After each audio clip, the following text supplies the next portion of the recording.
Olá, seja você aluno, aluna ou profissional, seja muito bem-vindo ao canal do Jari. Nesta aula, vamos dimensionar juntos a cinta C2.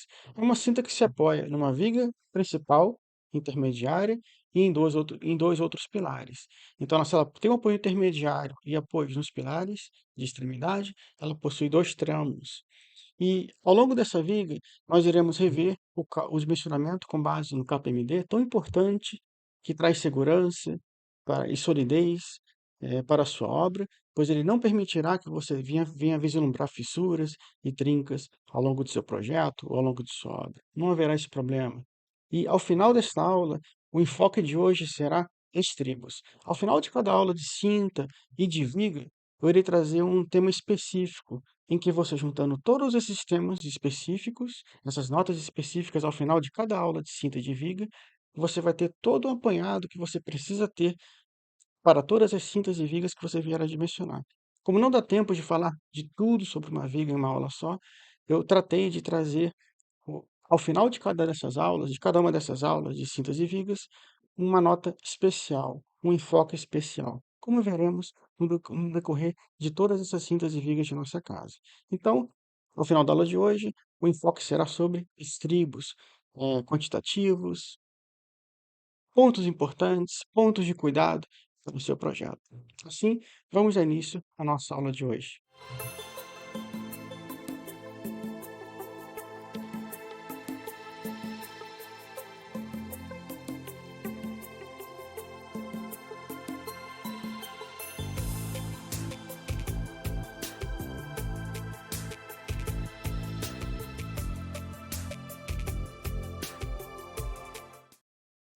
Projeto da Casa 1 de concreto armado, aula de número 14, cinta C2, com notas de estribos.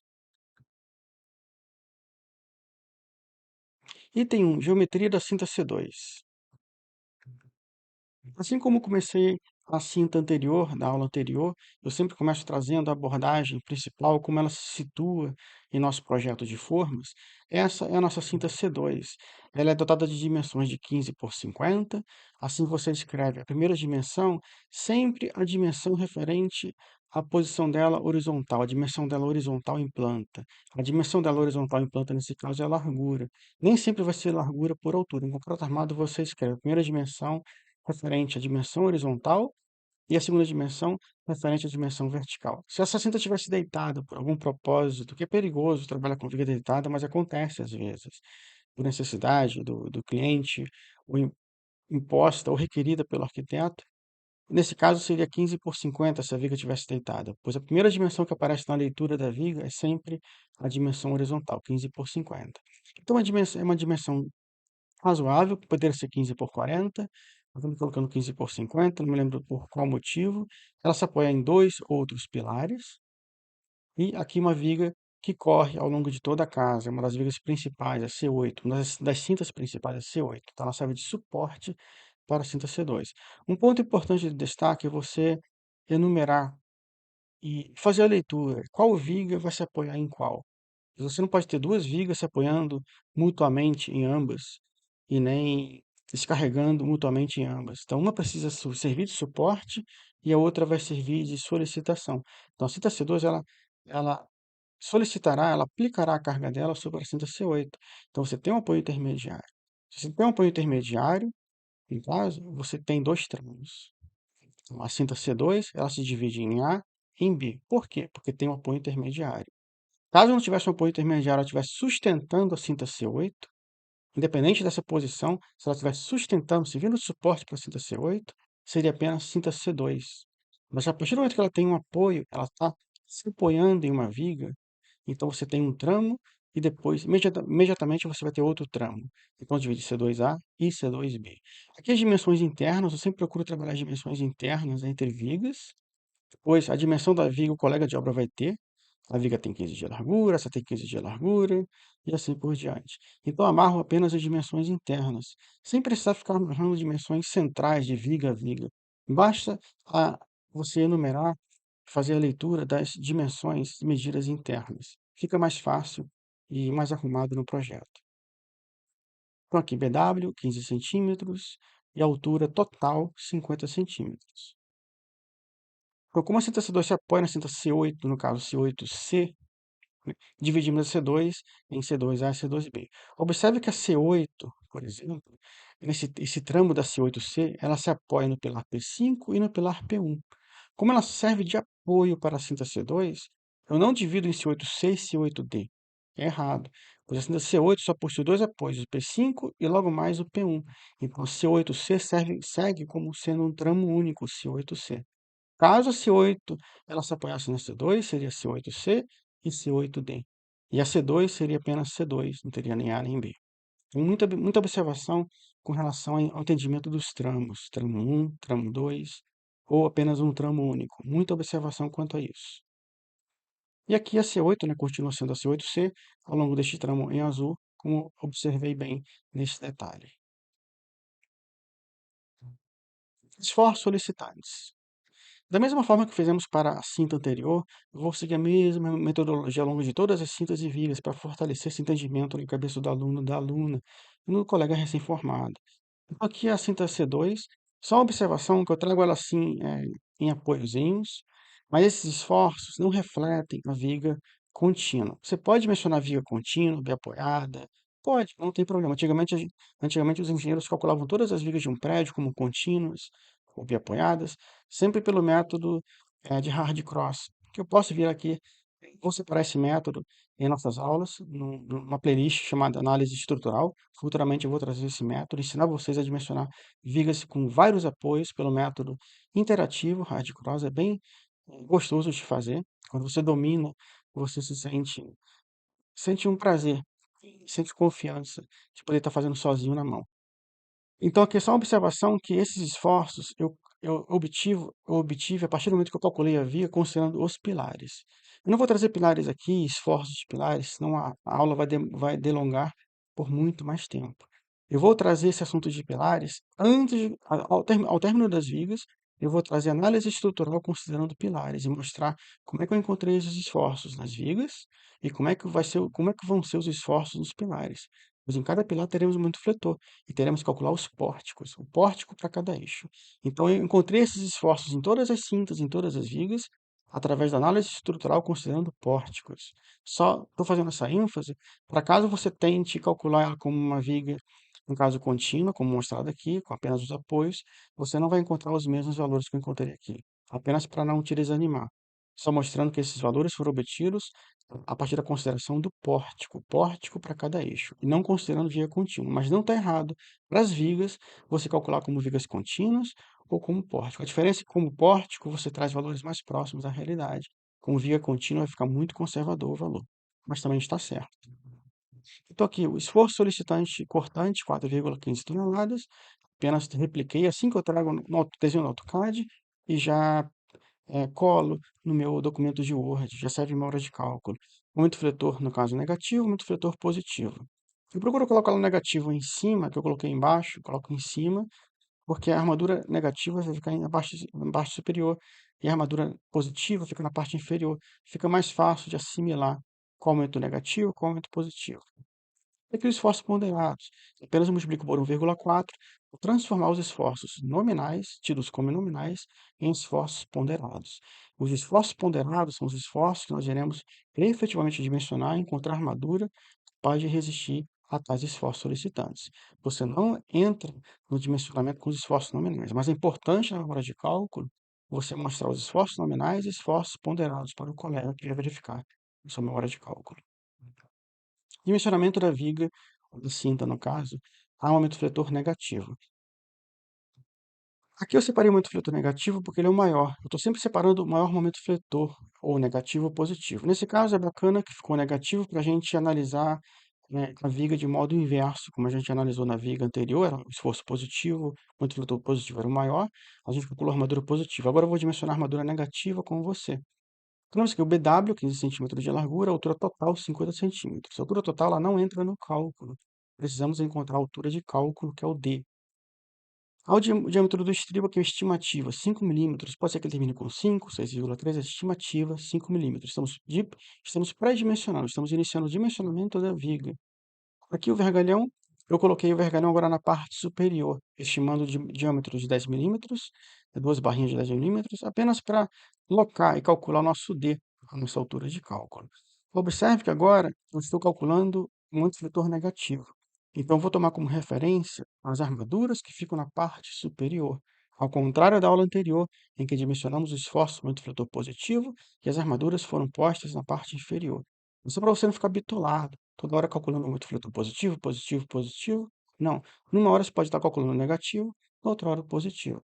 Então, no caso negativo, eu loco a armadura na parte inferior. Vamos calcular o cobrimento da mesma forma que fizemos, né? Considerar o cobrimento da mesma forma que fizemos na aula anterior, para o positivo, só que agora é negativo. Então, o cobrimento é o quê? A distância, no caso da parte periférica, da face externa da armação, no caso o estribo, é a última armação. Se tem o vergalhão, o estribo é a última armação antes de chegar na face de topo do concreto. Então, a face externa da última armação, no caso, que é o estribo, a distância dele ou dessa face externa até o topo do concreto, a face externa do topo do concreto, nos dá o cobrimento. Então, o cobrimento, por norma, ele varia dependendo da situação da zona, rural, urbana, seria industrial, marítima, dependendo da zona, das configurações em que a obra se apresenta, no caso que ela está imersa em situação de perigo com relação ao processo de corrosão, você vai ter um cobrimento maior ou menor. De modo geral, eu sempre procuro trabalhar com cobrimento de 4 centímetros, né, concreto de FCK 30 MPa, cobrimento de 4 centímetros. Isso me dá mais segurança, traz mais segurança e longevidade para a obra do cliente. Altura de cálculo, o D, esse que nos interessa para o cálculo, seria o quê? A distância do centro de gravidade das armações. Se eu tivesse aqui, como eu tenho aqui apenas duas barras, indicando, estou estimando que vai terminar em duas barras esse cálculo. Então, o centro de gravidade seria o quê? O centro das barras. Então, o centro dessas duas barras até a face, no caso, inferior do concreto, vai me dar o valor de D. Como eu estou analisando muito filtro negativo, o D está invertido em relação ao anterior, só isso. Numa hora você calcula negativo, muito filtro negativo, na outra hora calcula muito filtro positivo. Então, o D vai ser a altura total, menos o cobrimento, que é 4 centímetros, menos 5 milímetros de estribo, menos vergalhão 10 milímetros, no caso, sobre 2. Que é, o centro de gravidade seria o diâmetro do vergalhão dividido por 2. Eu estou analisando a distância do centro, a partir do centro do vergalhão. Então, o D vai ser de 45 centímetros. Eu não vou utilizar 50 centímetros no cálculo, que seria a altura total. Vamos utilizar 45 centímetros, que é a altura de cálculo. Você utiliza o D para o cálculo, para o dimensionamento. Cálculo do KPMD.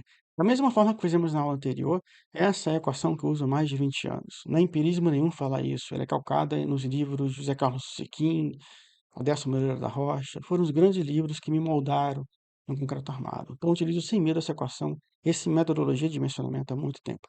Se você vier aprimorar, não tenha medo, aprimore, vá adiante. Faça melhor do que eu fiz. Mas você fazendo minimamente como estou fazendo por aqui, a sua viga nunca vai ter fissura, trinca, além do permitido. Sempre vai ter uma fissura, uma trinca. As vigas trabalham trincando, trabalham fissurando. Mas nunca vai ter aquela trinca, aquela coisa absurda que foge dos limites. E a gente assim. Então, falando por aqui, você nunca vai ter problema estrutural com relação às suas vigas. Para laje, viga, sapata, eu sempre dimensionando, tomando como referência o KMD. Então, já expliquei na aula anterior, eu vou passando assim mais rapidamente alguns pontos. Apenas o multifletor negativo, a fórmula é a mesma. Então, são as mesmas variáveis, a mesma equação, não muda nada em relação à aula anterior. Cálculo do KPMD, a gente vai substituir agora o multifletor negativo, no caso. Antes, vamos calcular logo o FCD, que é o FCK sobre gama C. Nessa altura do campeonato você já sabe como calcular o FCD. Basta dividir o FCK pelo gama C, que é igual a 1,4 para o concreto. Na armadura, o FYD, o gama S vai ser de 1,15. Para o concreto é 1,4. Então, não troca as bolas. Muito cuidado com a transformação de unidades apenas. Eu apenas pretendo chegar em toneladas por metro quadrado, já que eu estou considerando o aumento fletor em toneladas, forças, metro, fica mais fácil considerar tudo em toneladas, vou anulando, tudo em metros, em metro quadrado, BW 0,15 metros, o D ao quadrado. É importante salientar que quando a gente menciona aumento fletor positivo, aumento fletor negativo, o mais importante é a altura de cálculo. Ela vem ao quadrado no denominador. A largura é importante? É, mas não tão importante quanto a altura. Quando você precisa combater mão defletor, você precisa aumentar a altura. Eu poderia ter considerado uma viga de 40 centímetros. Tente redimensionar esse problema considerando 40 centímetros de altura. Não me lembro na época porque eu considerei 50 centímetros. É uma viga não tão grande, o esforço não tão grande assim. Não me lembro por qual razão. Mas tente refazer com 40 centímetros no caso de altura total. Calcule o D, que seria 0,35 aproximadamente, e veja se ela passa. Então, quando você precisa de você precisa combater o momento fletor, você precisa o quê? Aumentar a altura. A largura você resguarda para o esforço cortante. Então, sempre vou estar repetindo isso. Para combater esforço cortante, aumente a largura. Para combater o momento fletor, aumente a altura. Basta substituir o nosso momento fletor ponderado os valores de BW e D, que nós vimos no início desse problema, e encontra o KPM dele 0,063. É bem abaixo do valor de 0,32, que é o limite do aço CA50. Antigamente a gente tinha o CA50A e CA50B. Eu fiz uma aula já, mas eu não apresentei, tô tentando facilitar, deixá-la mais macia, mais fácil possível de entendimento. Antigamente nós tínhamos dois tipos de aço na obra da década de 90, CA50A e CA50B. CA50A tinha um KPM de 0,32 como limite. E o C50B, ele tinha um limite de 0,26. E às vezes trocava na obra o C50A e o C50B. E isso gerava problemas. Então, a maioria dos calculistas consideravam no cálculo o C50B, o que tornava o dimensionamento bem mais conservador, para evitar esse problema de troca na obra e ficar a estrutura vulnerável. Hoje em dia não se preocupa, é tudo CA50, não existe mais A e B como na década de 90. Início dos anos 2000 ainda existia o A e o B. Então, não se preocupe, use CA50, o limite 0,32. Pela modernização, não sei se esse valor aumentou com relação aos estudos tecnológicos, enfim, do aço. A tendência é sempre melhorar, mas 0,32 é o valor que eu sempre adotei desde o estudo do José Carlos Sequin, enquanto aluno, assim, formado até hoje, sempre adotei esse limite. Pode ser que tenha aumentado um pouco, mas, via de regra geral, fazendo desse modo, com esse limite de KPMD, você atingindo KPMD menor do que o limite do CA50, a sua viga não vai estar em risco. Se você obtiver um KPMD superior ao KPMD limite, no caso do C50, aí sim você vai ter que armar a viga para o antifletor negativo com armadura na parte superior, que é o antifletor negativo, e uma armadura extra na parte inferior. O concreto na parte inferior, na parte comprimida, ele não vai dar conta sozinho. Então, sempre que a PMD for menor do que o limite, não se preocupe. Vamos dimensionar a armadura só para o momento filetor negativo, na parte superior. E para o momento filetor positivo, também, se for menor do que o limite, só para a parte inferior. Não vai ter armadura dupla nunca. Só armadura para o negativo e outra hora armadura para o positivo. Então, o KPMD sendo menor do que o valor limite, você está em paz. A sua estrutura está em paz. Pode seguir adiante. Não tem problema nenhum. Cálculo da capa X agora é meramente matemática, fácil de botar no Excel essas equações. Uma equação de segundo grau, dá para colocar no Excel facilmente. A equação de segundo grau ela não muda, é 0,272, no caso, kx ao quadrado, menos 0,68kx, mais a única variável que vai mudar nessa equação é o KPMD. Por ser uma equação, desde aluno, eu sempre coloco um retângulo em volta da equação que ela não está resolvida, vou resolver ainda, e sempre enumero as equações pendentes por algarismos romanos, 1, 2, 3, 4, numeração romana. Calculo delta B2 menos 4AC, nada demais. Lembrando que esse funcional negativo ao quadrado, né, da matemática, entre parênteses, vai ficar positivo, menos 4AC. Então, aqui no KPMD você não vai ter o valor negativo. Muito cuidado, tudo é positivo. O único negativo é menos 0,68, mas ele vai ficar positivo mediante a elevação dele ao quadrado. Encontre o valor de delta. Ao encontrar delta, substitui na equação do segundo grau, continuando. O capa x vai ser o menos. Aí, cuidado, com o menos da equação vai ficar positivo novamente, mais uma vez. Mais ou menos raiz quadrada do valor encontrado de delta sobre 2 vezes 0,272. No Excel, tudo igual, não muda nada nunca. O único valor que vai mudar vai ser o KPMD. É super fácil colocar isso no Excel e agilizar seu dia a dia. Então você encontra aqui o capa X de linha e o capa X de duas linhas. Se o valor for superior, no caso, a 1, você descarta. Ele não pode ser superior a 1. Então, o capa X de linha ele é superior a 1, com 2,4. O capa X de duas linhas ele é inferior a 1. Então, você utiliza no cálculo, dimensionamento, a partir de agora, o capa X de duas linhas. E calcula o capa Z, antes de calcular a armação, seria 1 menos 0,4 vezes capa X. Você substitui o valorzinho do capa X e encontra o capa Z. Aqui você pode ter esse metodismo, como eu fiz 0,9616, O correto seria 0,9612, arredondando, pois até de 0 a 4, né, no caso aqui, à esquerda não arredondaria para cima. De 5 a 9 você arredonda, no caso, mais uma casa decimal. O correto seria 0,962, eu botei 0,961, botei de propósito para mostrar que o quarto dígito foi acima de 5, eu teria que arredondar o 1 para 2, mas eu deixei assim porque quanto menor esse número, levemente menor, ele ajuda um pouquinho a ter uma armadura um pouquinho mais conservadora. É coisa mínima, nada demais, é apenas um preciosismo, mas pode colocar 0,962 se desejar, não tem problema. E no cálculo da armação, segue a mesma equação já vista até aqui para lajes e para vigas, em que você vai ter no numerador o momento vetor ponderado, MD, dividido pelo κz no denominador, vezes o D, lembrando que a altura de cálculo vem no denominador, não a altura total, é a altura de cálculo D. O FYD que vamos ver aqui agora, relembrando só que a nossa tensão, no caso de projeto, resistente de projeto da armação, que é igual a tensão característica da armação dividido pelo coeficiente de redução da resistência do aço, que é γS. Lembrando que no concreto você tem γC, que é igual a 1,4, como a gente viu anteriormente, quando você leva em conta o FCK, e para armação você usa o γS, que é igual a 1,15. Então não confunda, no concreto tem o γC e o γS. E vai terminar no 4,35. Tonelada por centímetro quadrado, esse número tem na minha cabeça, naturalmente na cabeça, na mente, de tanto calcular, dimensionar, ele fica na sua mente, não precisa decorar nada. Então, desde aluno, desde recém-formado, já está na minha mente esse número, é fácil de me policiar, me vigiar para não usar números errados. Então, no cálculo da armação, entre o FYD, o D é que é importante destacar que quanto combater muito fletor, você precisa de altura. No denominador você não tem a largura, você tem a altura de cálculo. Então, para combater muito fletor, sempre priorize aumentar a altura da viga. É a sua ferramenta mais importante no combate ao momento fletor. A arma mais importante que você tem no combate ao momento fletor é a altura, no caso, a altura de cálculo. O 0,961, como eu falei, eu tenho aquele preciosismo, seria 0,962. Se eu botei 0,961, deixaria arredondar de propósito, um pouquinho só, de nada, só para favorecer levemente a armação. Ah, besteira, nada demais. Pode arredondar 0,962 sem problema aqui. Apenas um preciosismo meu.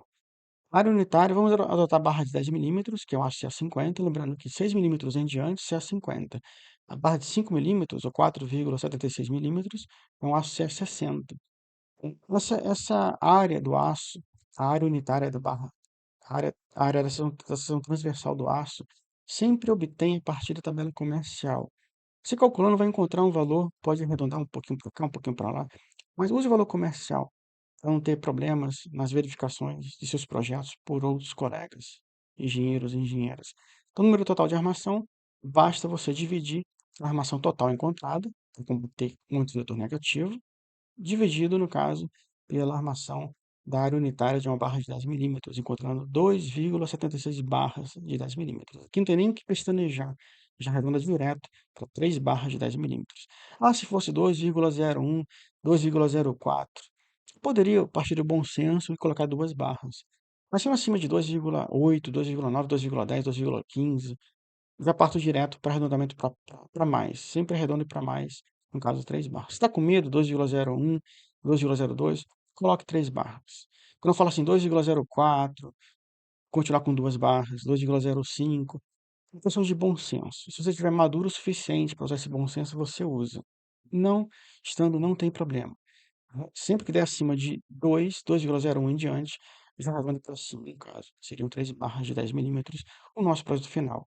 Então, esse produto fletor negativo, ele ponderado, ele precisa de 3 barras de 10 milímetros, no caso de diâmetro, para combatê-lo e manter a nossa viga estável e segura. E quanto à armação mínima para a viga, a taxa mínima de armação, desde a NB1 até hoje não mudou, 0,15% vezes BW, que muito cuidado vezes D, que é a altura de cálculo. Você não usa a altura total, seria o H, você usa o D minúsculo. Então, 0,15%. É sempre uma taxa pequena, não confunda com 15%, 1,5%. É 0, sempre é 0,15, 0, alguma coisa por cento. Para vigas, é 0,15% vezes 15 centímetros, vezes 45 centímetros, que é a altura de cálculo. A altura total seria 50 centímetros, você usa a altura de cálculo, que é D minúsculo. Muito cuidado aqui, você tem que dividir por 100 primeiro, antes de multiplicar.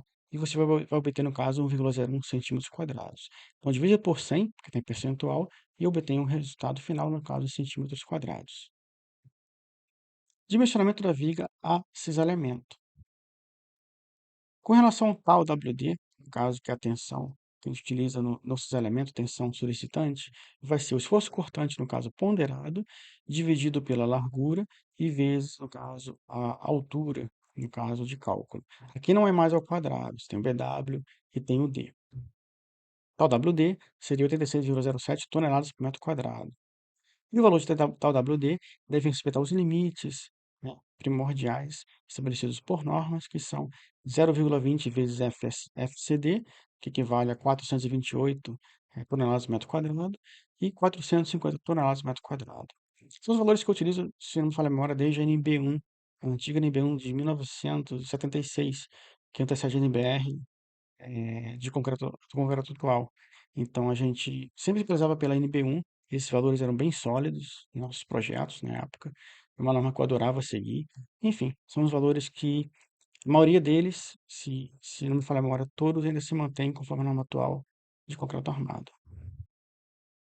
Com relação ao valor de tal C, que é o próximo valor que a gente calcula nesse dimensionamento, ele se refere ao valor de, no caso, πc vezes raiz quadrada de FCK. O πc, para essa equação, se toma igual a 0,25.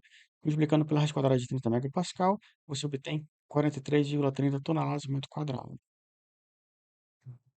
E a taxa de armação, no caso, o ρ de estribo por metro quadrado, é o valor mais importante nos estribos com referente à armação, é o valor de ρ, taxa de armação como um todo. O ρ seria igual a 1,15 vezes os valores que a gente calculou já até aqui. Tal WD e o tal C vão ser inclusos na fórmula. O FYD, já é velho conhecido, ficou lá atrás, equivale a 4,35 toneladas por centímetro quadrado, que se refere, no caso, à tensão de projeto da armação. 1,15 vezes o tal WD, que se calculou, menos o tal C, divide tudo pelo valor de FYD, obtendo taxa de armação total para essa viga de 12,80 centímetros quadrados por metro quadrado. O FYD, só relembrando, apenas reforçando aqui, já explicamos ele várias vezes, que a taxa mínima, portanto, de estribo, ela vai ser multiplicada pelo valor de BWD, BW vezes D. A taxa mínima de estribo, só para comparar se esse valor está acima ou abaixo da taxa mínima. Se ele estiver abaixo, a gente tem que utilizar a taxa mínima. Se ele estiver já acima da taxa mínima, mantém o valor da taxa total encontrada aqui. Para a armação mínima de estribo, mais uma vez, sempre 0, alguma coisa por cento. Para estribo, é 0,14% vezes BW vezes D, encontrando 0,14 vezes 15 centímetros vezes o D, altura de cálculo 45 centímetros. Então, a taxa mínima de armação para essa viga, ela deveria ser 0,95. Como você está bem acima, você não se preocupa. Está acima da taxa mínima, você segue, toca o barco com o valor da taxa total. E a área de aço e a área de aço unitária seriam dadas do seguinte modo. A área total vai ser o ρ vezes, no caso, a largura, o BW. Então, a área total, você multiplica o centímetros quadrados por metro quadrado, que é a taxa total de aço, o ρ, vezes a largura da viga de 15 centímetros, obtendo uma área total de 1,92 centímetros quadrados por metro linear de viga. Para uma barra de aço de 5 milímetros, que é um aço CA60, se calcula, no caso, a armadura unitária. Recomendo que você, em vez de calcular, você já põe uma tabelinha com os valores estabelecidos de áreas de seção transversal comerciais. Espaçamento, no caso, entre estribos, que é o espaçamento S, você obtém calculando pela razão entre a área de armação unitária pela área, no caso, da armação total. Sempre referente à seção transversal. Então, a área unitária da seção transversal, dividido pela área, no caso total, na seção transversal. Com isso que você precisa de estribos. O que você dispõe? Se eu estou adotando um estribo a cada tantos centímetros, que eu não sei ainda qual é o espaçamento, estou adotando dois estribos, perdão, estou adotando um estribo, significa que um estribo tem duas perninhas, duas pernas verticais. Vamos reforçar mais sobre isso nessa aula, no final dessa aula. Então, um estribo a cada tantos centímetros de distância, que ainda não sei o valor, ele me dá duas pernas. Então, quando você usa um estribo para cada tantos centímetros de espaçamento, você não coloca aqui um estribo, você coloca dois. O que interessa nessa equação é o número de pernas verticais. Um estribo só tem duas pernas verticais. Se você colocar dois estribos a cada 10 centímetros, a cada 20 centímetros, você vai ter quatro pernas verticais. Quando você dobra o estribo juntinho um do outro, por seção, você aumenta o número de pernas verticais. Então, um estribo só me dá duas pernas verticais. Não confunda para usar um estribo, você vai usar o número de pernas verticais. Então, 2 pernas verticais vezes a área unitária de uma barra de aço de 5 milímetros, no caso de diâmetro, dividido pelo valor de ρ, né, da armação total. No caso da armação total, você vai encontrar o valor de S, que seria o espaçamento. Então, você precisaria aqui de um estribo, constituído de 2 pernas verticais, a cada, no caso, 20 centímetros de espaçamento. Então, quanto ao espaçamento, só uma observação, e com relação ao limite, eu sempre estabeleço o limite máximo entre estribos da antiga NB1, de 1976, que ela antecede a NBR 618, atual de concreto armado. Então, antigamente, a gente utilizava 20 centímetros como espaçamento máximo entre estribos e pronto. Hoje, pela norma, você tem outras equações que eu já trago, referencio na aula anterior, na aula 13, eu trago direitinho as equações pela norma atual, em que ela tem um critériozinho um pouquinho mais apurado para calcular o espaçamento. Eu, de modo geral, eu considero 20 centímetros, espaçamento máximo entre estribos.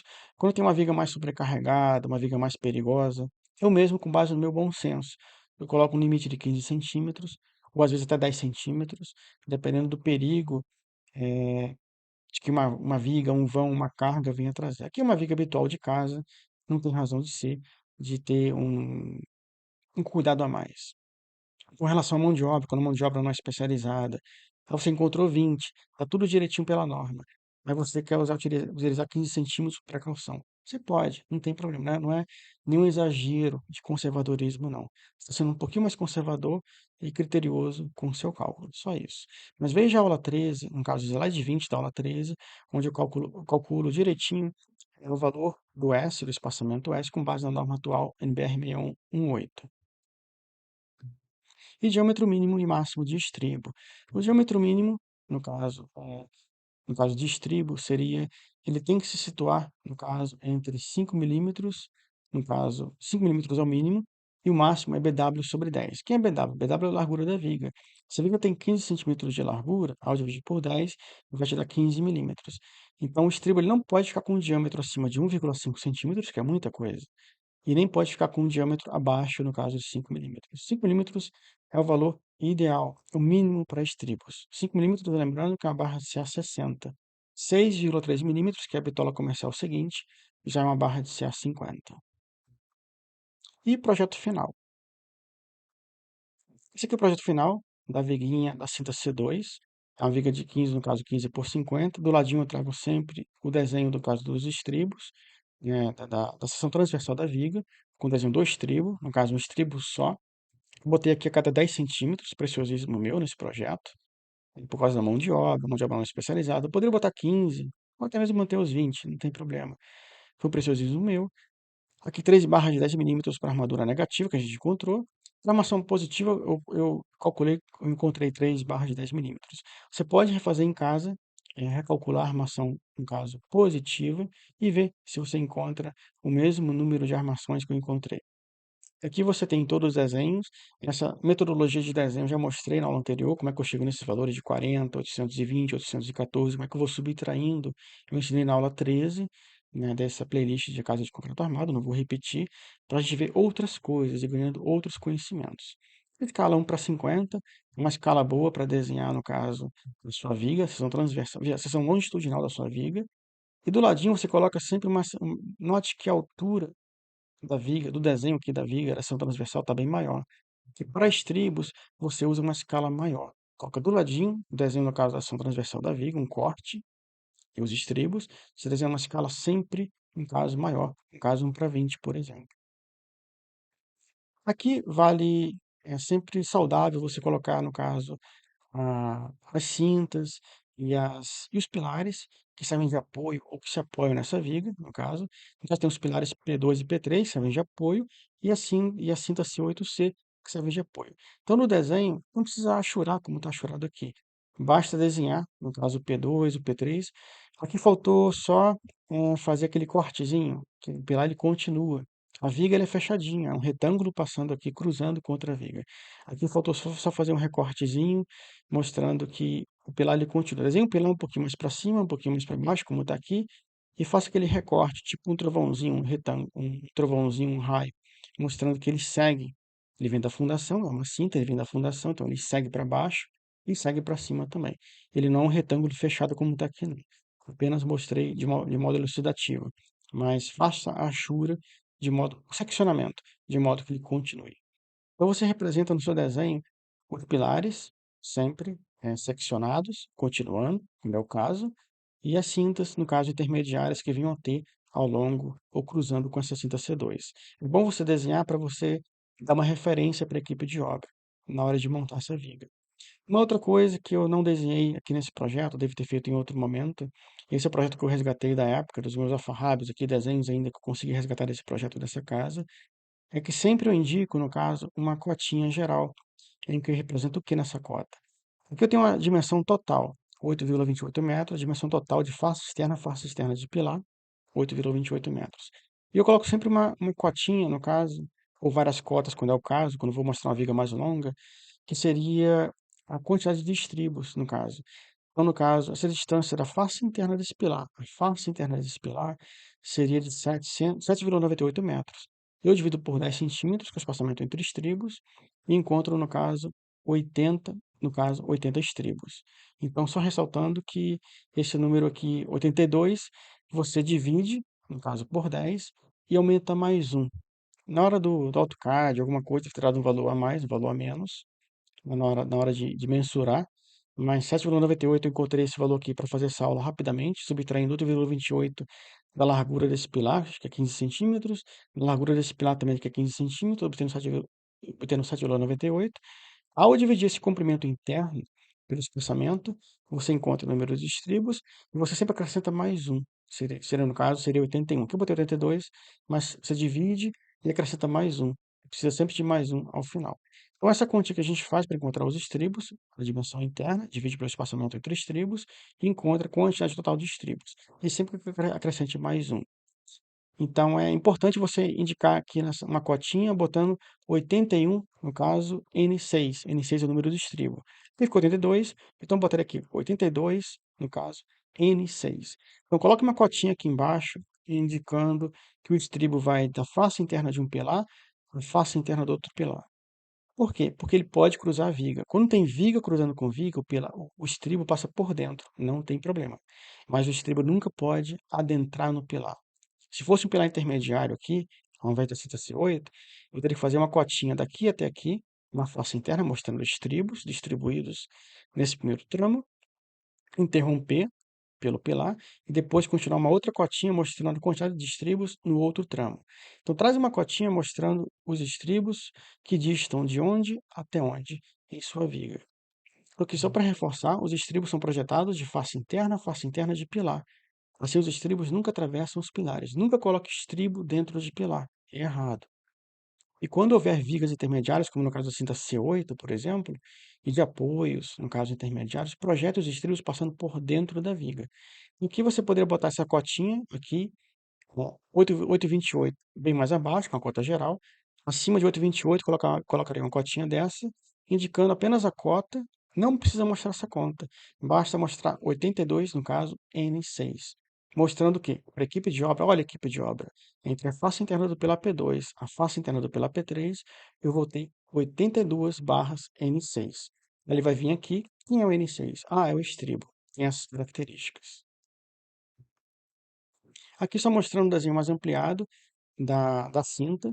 Desenhando no AutoCAD na mão, você corre o risco assim de desenhar. Eu sempre começo desenhando duas barrinhas. Depois que eu vou encontrando os valores no dimensionamento, a gente vai acrescentando mais uma, que eu não acrescentei mais uma no desenho, é fácil notar. Está indicado 3. O que importa para a obra é importante ter o desenho certinho. Três barrinhas, teria que ter três barrinhas aqui embaixo. Mas o que importa para a obra é o valor escrito. Então, 3 barras de 10 na parte inferior para combater o momento inflator negativo e 3 barras de 10 na parte inferior para combater o momento inflator positivo. 82 no caso, N6. Quem é o N6? Duas barras de 5 milímetros a cada 10 centímetros, com 110 milímetros, 110 centímetros de comprimento total. Já soma, no caso, os laços do estribo. Para cada laço de estribo, eu sempre procuro reservar 5 centímetros para vigas habituais, 15 por 40, 15 por 50, 6 centímetros para uma viga maior, 20 por 60, uma viga mais aguda, que exige mais esforço, digamos assim, combate mais esforço. Eu colocaria 6 centímetros de laço. Para vigas habituais, eu coloco 5 e 5. Então, como é que eu faço essa conta? Então, o comprimento total, no caso do estribo, esse 110, como é que eu encontrei esse valor? Eu somo 7 mais 42, que é a dimensão, no caso, interna do estribo, já descontando 4 centímetros de comprimento de cada lado. Você desconta 15 de 4. Você subtrai 15 menos 4 encontra 7. 5 menos 4 encontra 42. Então, se subtrai os comprimentos, encontra 7 e 42 como valores líquidos para o estribo, dimensões externas totais para o estribo. Então, 7 mais 42 vezes 2 mais 2 vezes 5, que é o valor do laço. Encontramos 102. Arredondei até para demais, 110. Não tem problema colocar valores quebrados, 102, 104, 103, não tem problema. Para a obra não precisa botar arredondamento de 5 e 5 centímetros. Por um preciosismo, coloquei bem mais do que deveria. Então ficou, no caso, 5 mais 10 menos 2, 8, 4 e 4, ficou 9 centímetros de laço. 9 centímetros para cada laço. Ficou até muita coisa. Não precisa. Encontra 102, deixa 102, arredondar para 104, pode colocar um pouquinho mais, uma gordurinha a mais, mas coloca o valor exato. Não tem problema. Número quebrado, prova em centímetros, 102, 101, não tem problema. Está certinho. Aqui, apenas ressaltando ganchos de estribos, no caso, pela norma brasileira, você tem que ir para o aço CA50, no caso, para bitolas assim, abaixo de 10 milímetros. Como a maioria dos estribos, eles vão resultar abaixo de 10 milímetros. Para casas, edifícios de pequeno porte, vão ser estribos de 5, 6,3, no máximo 8 milímetros. E olhe lá. Para uma barra CA50, no caso, é 3 vezes o diâmetro dela para fazer o dobramento do pino. Para dobrar o pino, no caso do estribo na obra, para fazer o desenho certinho da curvatura, você utiliza 3 vezes o diâmetro do estribo para o diâmetro do pino de dobramento para desenhar o estribo curvinho, aquela curvatura na quina do estribo, você usa 3 vezes o diâmetro dele, em caso do aço CA50. Se fosse um aço, como é um aço de 5 milímetros, o nosso caso, é um CA60, então seria 3 vezes o diâmetro da mesma forma. Vou ter que ir de praxe 3 vezes, porque é o mesmo, mas nesse caso, a gente está utilizando um aço de 5 milímetros de diâmetro, então você consultaria o CA60. Ele é o mesmo, tem o mesmo valor, 3 vezes o diâmetro. Se fosse uma barra de 6,3 em diante, seria CA50. Você vem aqui, consulta o diâmetro, CA50, em caso, 3 vezes também. Aqui apenas mostrando formas de você projetar o estribo. Você não precisa se prender à forma tradicional com esses lacinhos, como mostrados aqui. O que importa nos estribos, sempre se lembre, são as barrinhas verticais. Essas barras verticais são elas que combatem o esforço cortante. E o que você precisa depois de... Primeiro você mantém as barras verticais. Você indica as barras verticais a cada tantos centímetros. Ótimo. E como você vai pendurar? Como você vai sustentar esse estribo ao longo da viga? Nos vergalhões. Fazendo ganchinhos. Ele fechado, como está aqui com os laços. Ele fazendo duas dobras, duas curvaturas, como mostrado aqui. Ou duas curvaturas para fora, quando você tem espaço para essa curvatura entre a viga e a laje, dentro da laje, dentro da viga. Ou assim, dessa forma também, tipo, dois Cs, um unindo com o outro, e vai amarrar com arame 18 esses estribos aqui em cima, essas pernas aqui em cima, e essas pernas horizontais aqui embaixo também com arame 18. Então, são inúmeras formas que você tem de você projetar o estribo, contando que, no final, você sempre tem que manter duas barras verticais ao longo do espaçamento S. Porque essa barra horizontal, ela não serve para nada no esforço cortante. Ela apenas vai servir para manter o estribo em pé, manter o estribo pendurado ao longo da viga. Aqui são desenhos extraídos, no caso de internet, apenas mostrando outras variações. Uma viga mais larga assim com relação a uma viga quase que quadrada, por exemplo, seção transversal. É perigoso, mas eu vou mostrar um caso de laudo em que eu tive que verificar uma viga com uma largura maior do que a altura. É um caso perigoso. Vou mostrar que foi um grande problema, no caso, na obra, e como resolvi isso pelo KPMD. Bem simples o cálculo que eu fiz para resolver uma solução, um problema muito grave. Aqui são outras situações de estribos, como enlaçar o estribo, enfim. Esse é o método tradicional, com dois lacinhos, que eu utilizo 5 centímetros para cada laço, ou 6 centímetros. Mas você pode se aventurar é, de modo seguro com outras denominações geométricas para o seu estribo. E o uso do estribo duplo. Quando você tem um esforço cortante muito alto, muito elevado, e você não quer voltar e aumentar a dimensão da viga para poder fazer caber aqueles estribos fazer passar, quando você tem, no caso, um estribo só com 2 barras verticais e elas não estão passando no cálculo, ou está dando um espaçamento muito curto, vamos supor de 5 centímetros, é muito curto o espaçamento de 5 centímetros, mas de uma viga de 10 metros, o operário nobre tem que botar um estribo a cada 5 centímetros, é muita coisa. Então, assim, uma outra forma que você pode fazer é usar estribo duplo. Quando você duplica o estribo, você, no caso, duplica o espaçamento. Então, se 2 barras elas são requeridas no cálculo a cada 5 centímetros, quando você dobra o estribo, mantendo o mesmo diâmetro, automaticamente você aumenta o espaçamento de 5 para 10. Então, ao invés de usar 2 barras, no caso, a cada 5 centímetros, você tem 4 barras a cada 10 centímetros. Quando você duplica o estribo a cada tantos de espaçamento S, você permite aumentar o espaçamento, mantendo o mesmo diâmetro. Você pode aumentar o diâmetro do estribo, para aumentar o espaçamento de 5 para 10, para 15, para 20. Ou você pode duplicar, em último caso, duplicar os estribos quando o esforço cortante é muito alto e você não está conseguindo manter aumentar o espaçamento entre eles. Você está mexendo no diâmetro, o espaçamento continua a cada 7 centímetros, a cada 8, um número pequeno. Então, você quer manter o espaçamento acima de 10 para facilitar na obra. Então, você aumenta o número de estribos. No caso, 2 estribos a cada tantos centímetros. Em casos de pontes, vigas mais pesadas, você pode usar até 3 estribos, 4 estribos. Depende de cada situação, cada diâmetro, cada espaçamento, cada projeto. Então, só mostrando, no projeto você mostraria os estribos assim, naquele desenho da seção transversal, a forma, com os estribos assim, com laços duplos para cada um.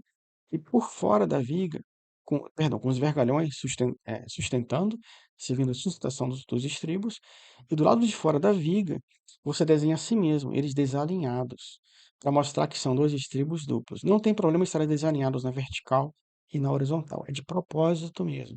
Do lado de fora da seção transversal, você desenha os estribos assim no AutoCAD, para mostrar que são estribos duplos para a equipe de obra. Então, no caso, a área unitária do aço, no caso, nosso caso, a gente adotou 2 vezes, porque era um estribo só, 2 vezes 0,196 por 1,92. Se eu tivesse posto nesse projeto, no caso, 2 estribos, você aumentaria aquele espaçamento mínimo de 20 centímetros para 40 centímetros. Porque se eu aumentei mais um estribo nessa viga, não há necessidade. É apenas um exemplozinho mostrando o que acontece. Tomando como referência o nosso cálculo, feito aqui nessa aula, se eu aumento um estribo para 2 estribos, no caso, a cada S de espaçamento, você passa a ter de 2, você passa a ter 4 pernas. Passa de 2 para 4 pernas verticais. E, por conseguinte, você vai aumentar o espaçamento de 20 para 40 centímetros. Meus primeiros livros de concreto armado, mas continuando aqui essas indicações bacanas para você enquanto aluno, recém-formado.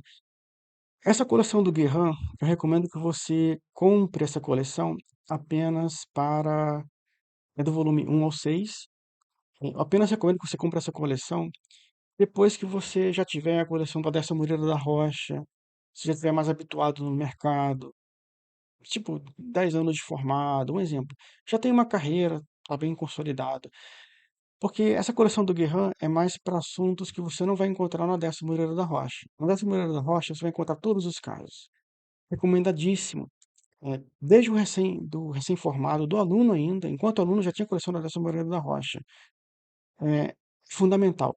Todos os engenheiros da coleção da Décio Moreira da Rocha. Tem todos os casos, reservatório, enterrado, lajes triangulares, eh, casos diversos atípicos que você não vai encontrar em livros comuns.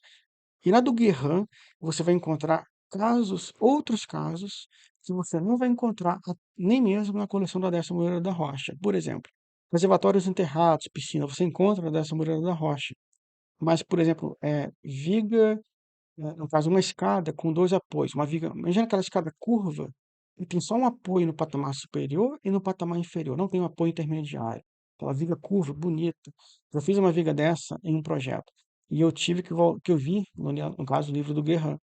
Então, o Guerrin, ele tem aquela escada que está muito em voga, muito bonita, fiz para vários arquitetos, que ela é denteada. Ela vem denteando, ou denteando, no caso, vem denteando, e ela vem formando os degraus em formas de dentes, 90 graus. Escada bem bonita, eu posso trazer ela num exemplo à parte, eu encontrei no Guerrin.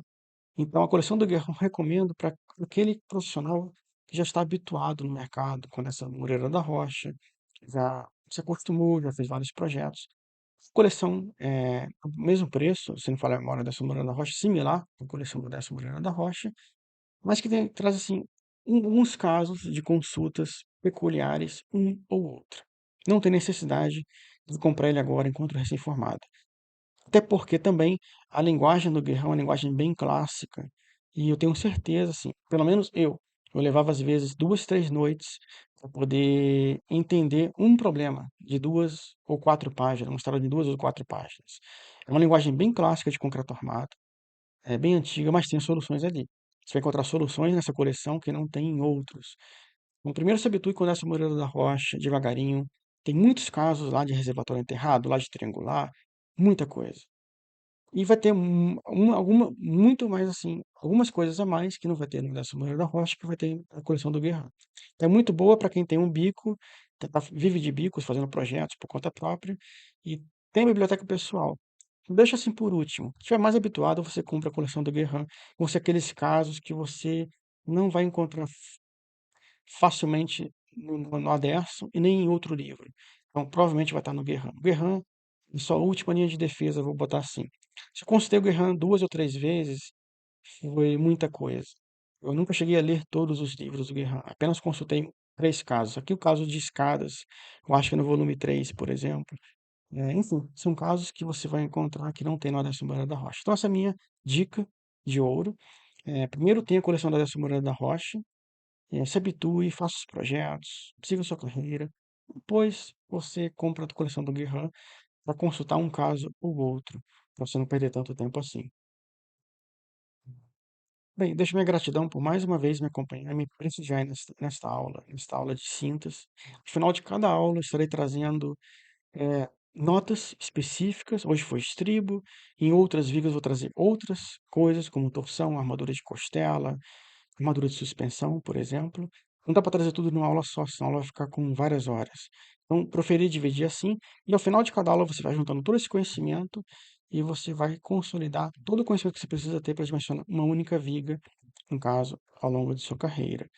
Em todas as vigas eu vou estar retrazendo, no caso, esse dimensionamento Bilocap MD para fortalecer para você, principalmente que está recém-formado, que é aluno, para fortalecer, para você exercitar, fazer junto comigo.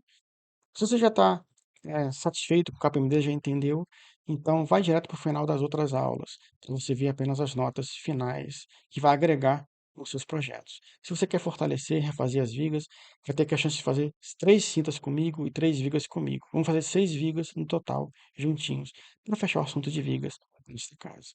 Muito obrigado por me acompanhar até aqui. E aqui eu deixo apenas indicações dos meus livros pela editora Oficina de Textos, de estruturas metálicas e de pavimentos industriais em concreto. Os dois últimos livros que eu publiquei por uma editora, que foi no caso a editora Oficina de Textos, são os meus 2 últimos livros que estão na praça e que trazem todo o meu apanhado de vida profissional, vida prática. Do mesmo modo que eu ensino aqui no YouTube, é o mesmo modo, passo a passo, linguagem simples, linguagem de aluno para aluno, pois um dia já fui aluno como você. Então, assim, deixo minha gratidão e aqui as minhas dicas de livros para você. Muito obrigado. Te espero na próxima aula.